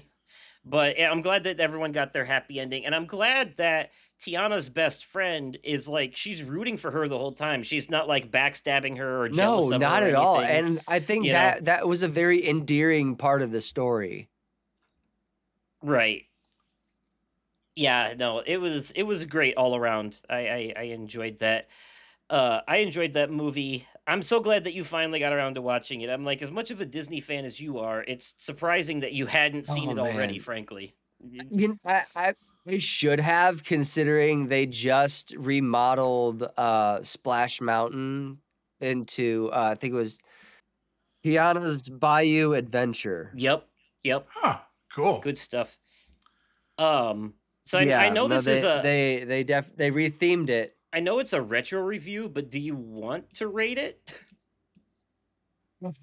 9.5. Fair enough. I also think, fun fact, I believe Tiana is among the princesses that show up in the princess meeting in Wreck-It Ralph 2. Ralph Breaks the Internet. I believe so. Excellent. I could be wrong, but yes, I do believe so. So I'm gonna bring up the end here with something that will transition us nicely into the next episode that we record as well, and still fits the Oh, theme of this one. There was a what show on movie is Fox. this? Oh, No, it's not show, a show, movie. It's a show. TV show. There was a TV show on Okay. Fox, came out in 2015. It got 5 seasons. I can't remember if it got an actual ending or if it just kind of got canceled, but the story was really good for what we got. It's called Empire. And in the show, he's a hip hop artist and is CEO of the company Empire Entertainment, Lucius Lyon, played by Terrence Howard. And he finds out that he gets a fatal disease diagnosis. I can't remember if it's cancer or something else, but basically he finds out that he's basically got 3 years to live, and so he's trying to decide which of his 3 sons to hand the company or his empire down to. And he's got a choice of the 3 kids. Okay. His youngest kid, Hakeem, who is very musically talented, but also kind of a rebellious hothead, super young and immature, not exactly ready to run a business. Then you have the middle son, Jamal, who is very talented, very mature, but he's gay. And Terrence Howard's character is kind of old school, and he doesn't like that. I will tell you now, this does change throughout the show through character development, but in the beginning he does not approve of his son being gay. He does grow out of that later. But that's Good. part of it. And then his oldest son, Andre, who is he's like very business focused. He has no musical talent at all, though, but he's a good business guy, So each of them has, Okay. Jamal is obviously the smartest choice out of the 3 of them, because the one thing holding him back on that is not a valid thing holding him back, whereas the other 2, he actually has valid reasons. But the thing Fair enough. is, Terrence Howard's character Lucius had to work very hard to get where he is today, because when he was young, he was living on the streets in foster care. He had to sell drugs to survive and stuff like that. And so he worked very hard to get to where he is, to being the CEO of a record company. So he's going to be very picky about who he hands it down to. And his ex-wife, Cookie, played by Taraji P. Henson, took the fall for him during a gang-related drug bust or something, so that he could continue running the empire. And she ended up going to prison for him, and she's out now, and she's back in the jeez. picture. She's back in the picture because she feels like he owes her for the time in prison that she did for him, for taking the fall for him. So she wants a piece of the empire pie, So I would hope so. so she comes into this too, and the whole thing is, I would say the best way to describe it is it's a mix of Succession and Nashville, but with a predominantly black cast and hip hop music. Okay. Um, Hell yeah. And there's a little bit of some other things in there too, but drama-wise it's really good. The music is phenomenal. The acting is so good. I would say the drama is like Breaking Bad level drama, and it shows that Hell like yeah. there's a lot in there that kind of shows that like even when you become a successful well-known businessman running a record company as a black person, there's still a lot of shit you have to deal with that other people don't, and Yeah. it follows him. His past comes back to haunt him. Even though he's like super powerful and rich and famous, the cops still harass him and his sons. And his youngest son is always getting into trouble for something. But it also has a lot of commentary on how, because they are rich and stuff, a lot of times they're able to sweep this stuff under the rug. Yeah. So it's really good. It's the kind of show where you're going to fluctuate between who you do and don't like as the show goes. Like in the beginning, you're going to hate Lucius, but by the end of the show, you're going to love him. That kind of thing. Like the character development is really good. Fair enough. And that's about all the more I want to say, because I really think it's on Hulu. It was a Fox show. I think if you get the chance, definitely check it out. There is something I will I've say seen this. it advertised whenever I pull up Hulu. As a minor thing, I will say, like minor spoiler here, there is in one of the later seasons, there is this thing where Lucius becomes injured, and the injury is so bad that it actually affects his ability to make music, and he has to learn how to make music again through special therapy, and it digs into like synesthesia, so he's able to start seeing music as colors and shit, and it's really cool how they kind of like, I don't see a lot of things touch on that. Nice. So I thought that's kind of a nice thing, and it like really digs into his ego. Like it humbles him quite a bit, because nothing will kill your ego like your major talent being erased in the blink of an eye due to a near fatal accident. Right. Is crazy stuff. Fair So enough. it's a very well paced, well acted, well written show, and the music is really good music in there too, really good songs. So that's Empire, and since it's a music focused show, all about a guy handing down a record company to one of his sons and trying to decide which one, it is going to be where we end this episode, because the next episode that we're going to do is going to be all about music. So there's your little sneak preview. We kind of like perfectly ended this episode's topic, well, perfectly transitioning into the next episode's topic. And if someone in the future is somehow listening to both episodes back to back, it'll feel like a sequel, maybe a little bit. So Well, yeah, I would hope so. But anyways, though, that'll be it for this episode. Thank you all so much for watching and or listening. If you're on YouTube, remember to smash that like button or leave us a comment down below. You can leave a comment on Spotify. You can email me at podcastoversoul@gmail.com.